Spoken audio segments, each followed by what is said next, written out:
Shalom, selamat pagi Bapak Ibu, saudara-saudara yang terkasih dalam nama Tuhan. Pagi hari ini mari kita datang mengucap syukur kepada Tuhan dan kita berdoa sebelum kita mendengar firman Tuhan. Marilah kita berdoa. Terima kasih atas kasih Tuhan yang besar bagi kami. Kami sudah bangun dengan tubuh sehat, dengan perlindungan, pertolongan, kemurahan Tuhan. Dan kami sebentar lagi mau membaca dan merenungkan firman-Mu. Berkati kami dari kebenaran-Mu, mampukan kami untuk memahaminya, dan mampukan kami juga untuk melakukannya. Dalam nama Tuhan Yesus kami telah berdoa dan bersyukur. Amin. Bapak Ibu, saudara-saudara yang terkasih dalam nama Tuhan, untuk melanjutkan renungan firman Tuhan pada hari kemarin, kita akan membaca masih dari konteks yang sama, yaitu Ibrani pada pasal 13, dan kita masuk kepada ayat yang ke-7. Kita mulai. Ingatlah akan pemimpin-pemimpin kamu yang telah menyampaikan firman Allah kepadamu. Perhatikanlah akhir hidup mereka dan contohlah iman mereka. Yesus Kristus tetap sama baik kemarin maupun hari ini dan sampai selama-lamanya. Janganlah kamu disesatkan oleh berbagai-bagai ajaran asing, sebab yang baik ialah bahwa hati kamu diperkuat dengan kasih karunia, dan bukan dengan pelbagai makanan yang tidak memberi faedah kepada mereka yang menuruti aturan-aturan makanan macam itu. Kita mempunyai satu mezbah, dan orang-orang melayani kemah tidak boleh makan dari apa yang di dalamnya. Karena tubuh binatang-binatang yang darahnya dibawa masuk ke tempat kudus oleh imam besar sebagai korban penghapus dosa, dibakar di luar perkemahan. Itu jugalah sebabnya Yesus telah menderita di luar pintu gerbang untuk menguduskan umatnya dengan darahnya sendiri. Karena itu marilah kita pergi kepadanya di luar perkemahan dan menanggung kehinaannya. Sebab di sini kita tidak mempunyai tempat tinggal yang tetap. Kita mencari kota yang akan datang. Sebab itu marilah kita oleh Dia senantiasa mempersembahkan korban syukur kepada Allah, yaitu ucapan bibir yang memuliakan namanya. Dan janganlah kamu lupa berbuat baik dan memberi bantuan, sebab korban-korban yang demikianlah yang berkenan kepada Allah. Yang berbahagia adalah setiap orang yang mendengar dan melakukan firman Tuhan.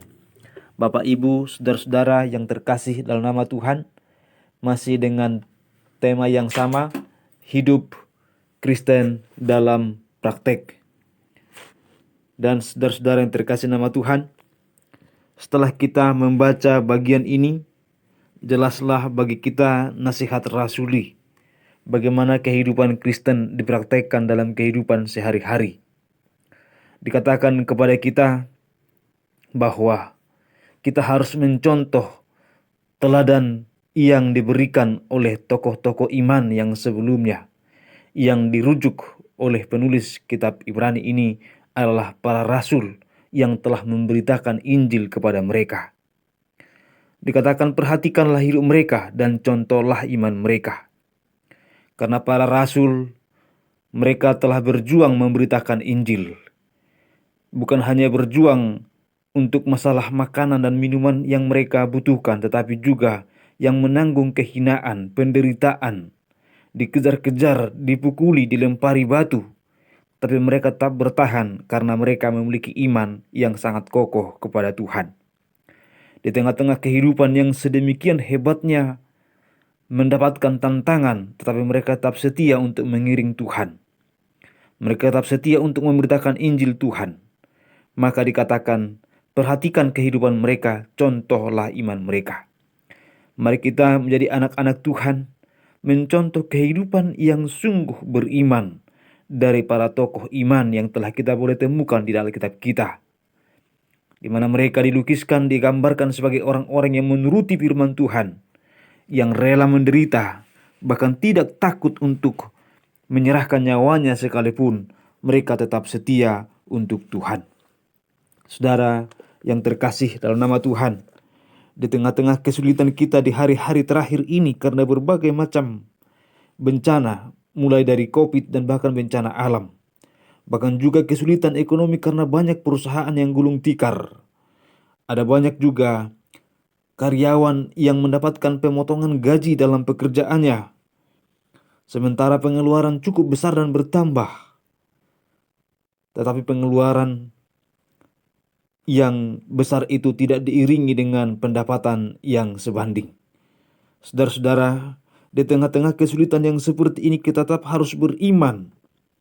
Ini tidak seberapa dibandingkan dengan penderitaan yang telah dialami oleh para tokoh iman, para rasul yang telah memberitakan Injil sejak semula. Tetapi mereka tetap setia, dan penulis Ibrani berkata, contohlah iman mereka. Saudara-saudara yang terkasih nama Tuhan, kemudian dikatakan juga pada ayat ini mengingatkan kita bahwa kita memiliki Tuhan, yaitu Yesus Kristus yang tetap sama, baik kemarin, hari ini, maupun sampai selama-lamanya. Kasihnya tetap sama, kepeduliannya tetap sama, keadilan dan kemahatauannya tetap sama, segala kualitas keilahiannya tetap sama, dan dia menunjukkan itu di dalam bentuk kasih dan kepedulian sangat luar biasa bagi saudara. Kepedulian Tuhan, kasih Tuhan tidaklah berhenti di masa pandemi. Kebaikannya tidaklah berhenti di masa-masa sukar.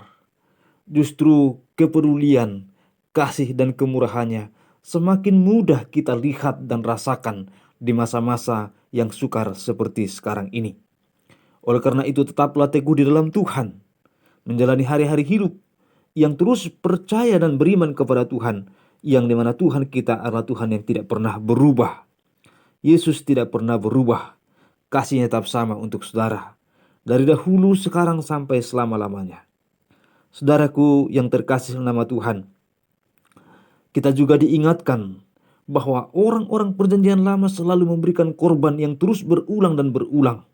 Tapi kita sebagai anak-anak Tuhan, Kristus menjadi korban yang sempurna bagi kita. Dan kita memiliki suatu mezbah, dan korban yang kita miliki yaitu Kristus Yesus sebagai korban yang sempurna.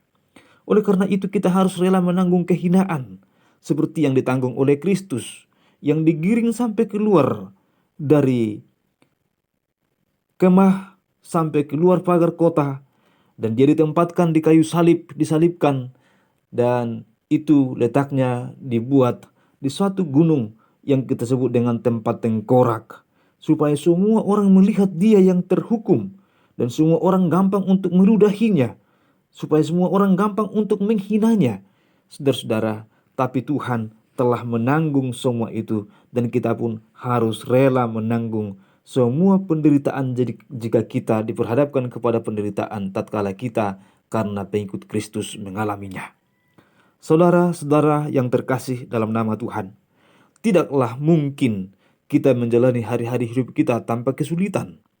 Sebagai seorang Kristen, mungkin kita sudah pernah mengalami kehinaan sebagai Kristen, diejek, dihina, atau bahkan pula mungkin belum saat ini, tapi mungkin di saat yang akan datang. Untuk menghadapi semua itu, lihatlah Kristus yang terlebih dahulu dihina, Kristus yang telah terlebih dahulu menanggung semua itu demi saudara dan demi saya. Saudaraku yang Tuhan Yesus kasihi, Kristus adalah korban penghapus dosa. Dia adalah yang sempurna untuk menebus kita. Dan oleh karena itu, mari kita mengarahkan pandangan kita kepada kota surgawi, kota yang telah dipersiapkan supaya kita tidak melekat mata kita kepada hal-hal yang duniawi yang semata-mata sebentar saja sifatnya. Mari kita terus memandang kepada kasih-Nya, kepada kemurahannya, dan kita tidak pernah lupa untuk berbuat baik, tunduk kepada Dia senantiasa. Marilah kita melakukan firman-Nya. Kita mulai dengan berdoa. Bapa, kami telah mendengar firman-Mu, biarlah kami dimampukan oleh Engkau melakukan kebenaran-Mu ya Bapa. Tuhan, dikala kami lemah, biarlah Engkau menguatkan, Dikala kami sakit, Engkau menyembuhkan. Dikala kami berkekurangan, Tuhan cukupkan. Dalam nama Tuhan Yesus kami bersyukur dan kami memulai aktivitas kami. Kami yakin sepanjang hari ini kami diberkati Tuhan. Haleluya. Kiranya kasih karunia dan damai sejahtera dari Allah Bapa dan Tuhan kita Yesus Kristus dengan perantaraan Allah Roh Kudus itulah yang menyertai, memberkati engkau hari ini sampai selama-lamanya. Amin. Amin. Selamat beraktivitas saudara-saudaraku yang terkasih nama Tuhan. Tetaplah bersama kami di channel ini untuk hari-hari berikutnya. Kita saling membangun, saling menguatkan, saling mendoakan satu dengan lainnya. Sampai ketemu di edisi berikutnya. Tuhan memberkati.